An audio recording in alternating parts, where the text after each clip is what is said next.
I'm Andrew Chaikin, author of A Man on the Moon, The Voyages of the Apollo Astronauts. By July 1969, NASA was racing to meet President Kennedy's audacious 1961 challenge to land a man on the moon and return him safely to the Earth by the end of the decade. Apollo 11 might just be the mission that transformed the moon from a light in the sky into a place where humans had actually walked. For its history-making crew, Commander Neil Armstrong, Command Module Pilot Mike Collins, and Lunar Module Pilot Buzz Aldrin, this was the ultimate test flight. But by far, the most complex and difficult part was the lunar landing itself.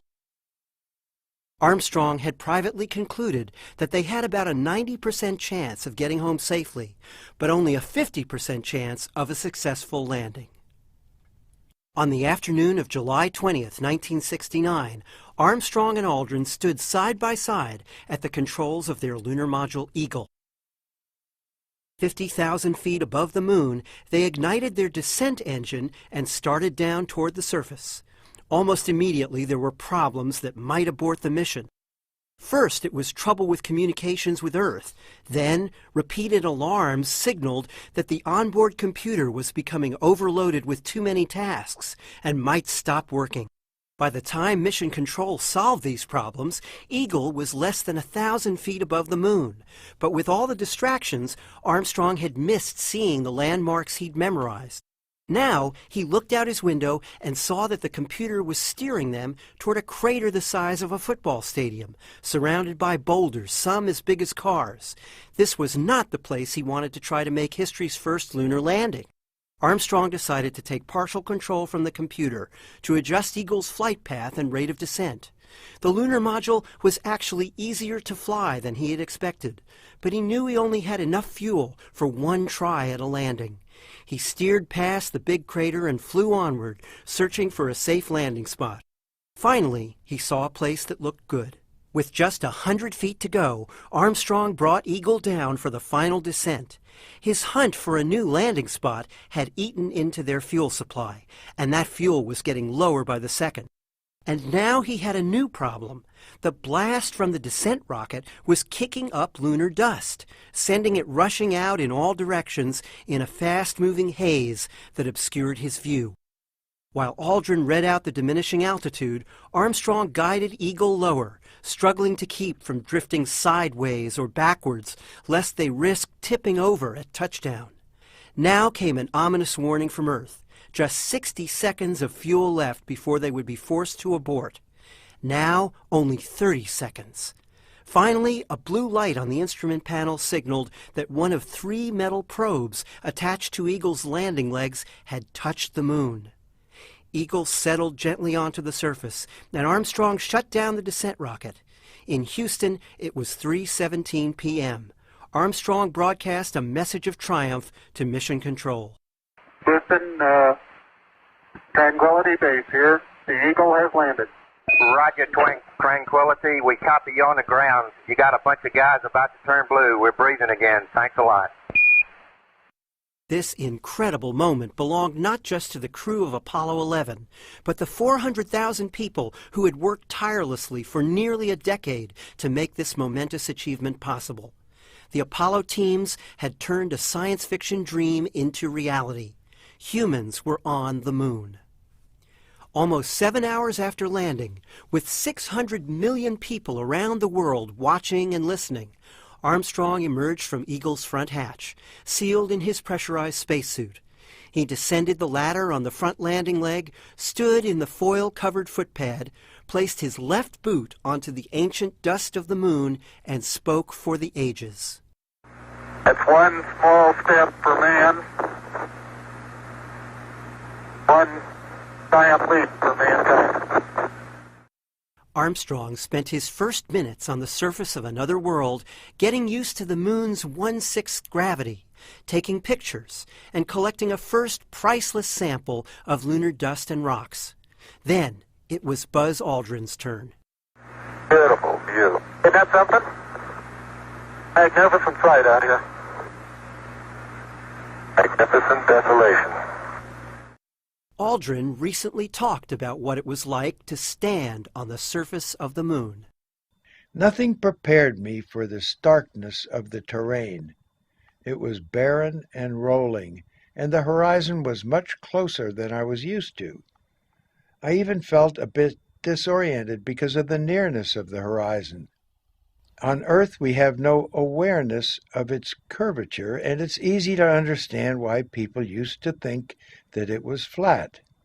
But on the moon, which is only 1/4 the size of the Earth, I had the visual impression that we were standing on the knoll of a huge, gentle hill that extended all the way to the horizon and was neatly rounded off. I could actually sense that Neil and I were standing on a sphere. I was particularly struck by the contrast between the starkness of the shadows and the desert-like barrenness of the rest of the surface. It ranged from dusty gray to light tan, and it was unchanging except for one startling sight, our lunar module, with its black, silver, and bright orange-yellow thermal coating shining brightly in the otherwise colorless landscape. The color of the ground depended on the angle of the sun. It could be shades of gray, or it could be quite bright if the sun was at my back. If I looked around my own shadow, the surface gave off a whitish color. But if I looked toward the sun, it appeared as dark as charcoal. High overhead, almost straight up, I could see the earth, a beckoning oasis shining far away in the black sky. But it was hard for me to look up that high because of the stiffness of our spacesuits. I also couldn't look directly at the sun. It was too brilliant, almost like a floodlight of pure white light. The amount of light that reflected off the lunar surface was so high, it was as if we were standing in brightly lit snow. The sky was utter blackness. I could see no planets or stars. As planned, I jogged around a bit to test my maneuverability.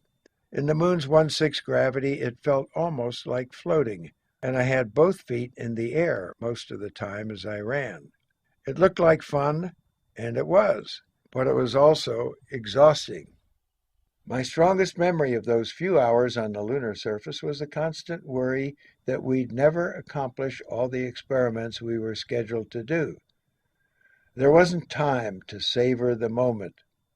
I do remember that one realization wafted through my mind when I was up there. I noted that here were two guys farther away from anything that two guys had ever been before. And yet, at the same time, I was very conscious that everything we did was being closely scrutinized from almost 250,000 miles away. The rest of the 2.5-hour moonwalk was a blur of activity. Armstrong and Aldrin planted the United States flag and took a phone call from President Richard Nixon. Aldrin tested different methods of running on the moon. Armstrong collected rock samples. The two explorers set up a pair of scientific experiments, including a seismometer to detect moonquakes.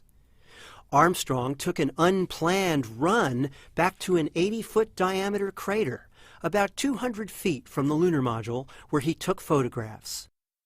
Aldrin hammered a metal tube into the ground to extract a core sample of lunar dust, and the men left behind a small packet containing a memorial to the crew of Apollo 1, who died in a flash fire inside their spacecraft during a pre-flight test, along with a silicon disk containing messages from leaders of 73 nations, and a small gold pin representing an olive branch, a symbol of the peaceful nature of Apollo 11.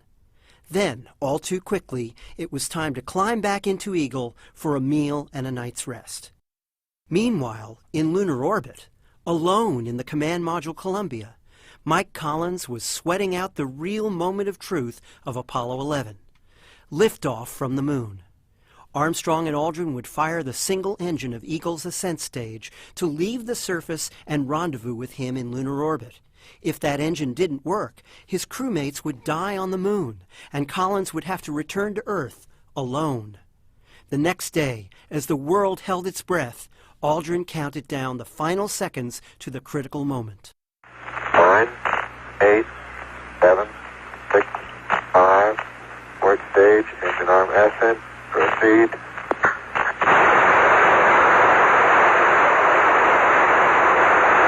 Channel, beautiful. 26, 36 feet per second up. 5, little pitch over. Eagle soared into space, heading for lunar orbit. Less than 4 hours later, Collins saw his crewmates returning, and he knew they had really done it. When the astronauts splashed down on July 24th, NASA had accomplished a giant leap for mankind. For more on Apollo 11, read chapters 4 and 5 of A Man on the Moon, The Voyages of the Apollo Astronauts. I'm Andrew Chaikin.